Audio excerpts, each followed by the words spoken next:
His name is Walter McMillan, known to his friends as Johnny D, and he's been on death row in Alabama's Holman prison for almost 6 years.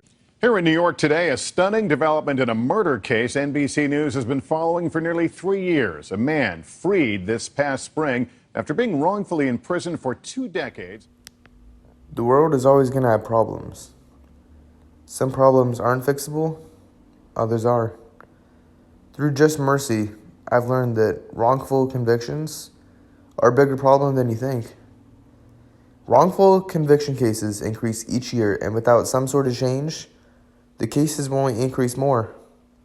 In the case of Walter McMillan, he was sentenced for a crime that he did not commit. Brian Stevenson was his lawyer, and he graduated from Harvard Law School. He decided to dedicate his life to helping those on death row that were wrongfully convicted.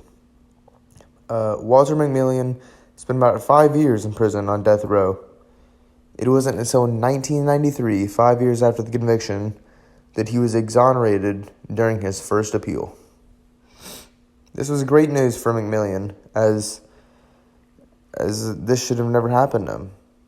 There were many factors that fed into this case, ranging from little evidence to racism, and most notably, a biased jury. In another case, Jimmy Dennis was convicted of a murder and sentenced to death. He spent 25 years in prison before he would have the opportunity to gain his freedom back through an appeal. The court system offered him a plea deal, and that plea deal stated that if he admitted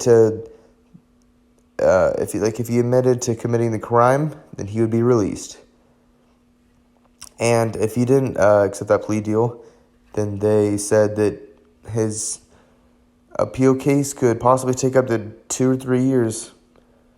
But he stuck with his heart and he declined the plea deal. It wasn't until another year later that he would win his appeal and gain his freedom back.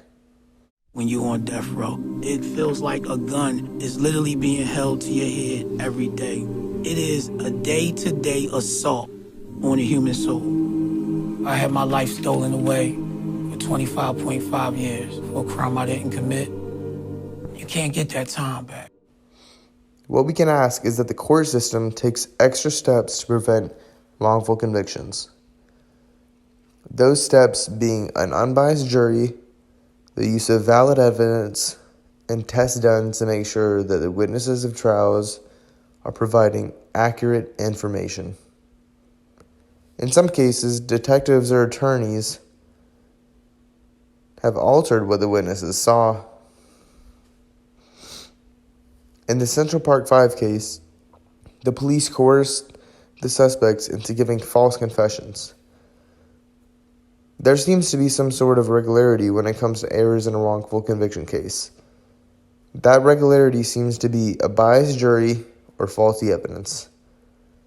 Extra steps need to be taken to make sure a fair trial is given and that the right person is put behind bars.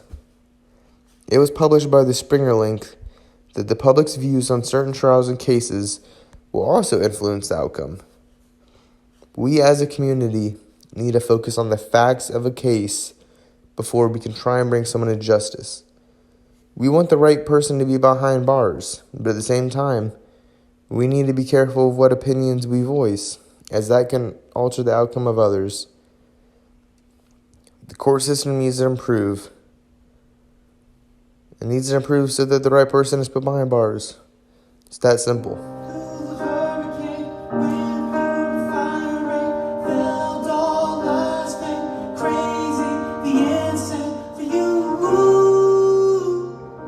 You hear cases every month of innocent people coming home. Why is that? That's corruption. That's not a mistake. The only way that corruption is ever going to stop is if we hold the prosecutor and police officers accountable and they go to prison for when they violate and they send innocent people to jail and when they violate people's constitutional rights.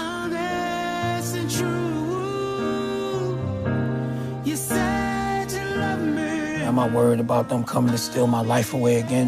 Yes. Am I worried about them at any given time being able to set me up or kill me in the streets of Philadelphia? Yes. And it's the same thing that Black and Latino people and poor white people think about every day of their life. We live in fear. I use my bitterness to fuel me to advocate for other innocent people. Don't say in your everyday life that you can't make a difference, because you actually can. I give it to you, my love, for you. You said you love. Never ever give up. Just no matter what you do, no matter what your dream is, chase at it with reckless abandonment. Go for it. Peace.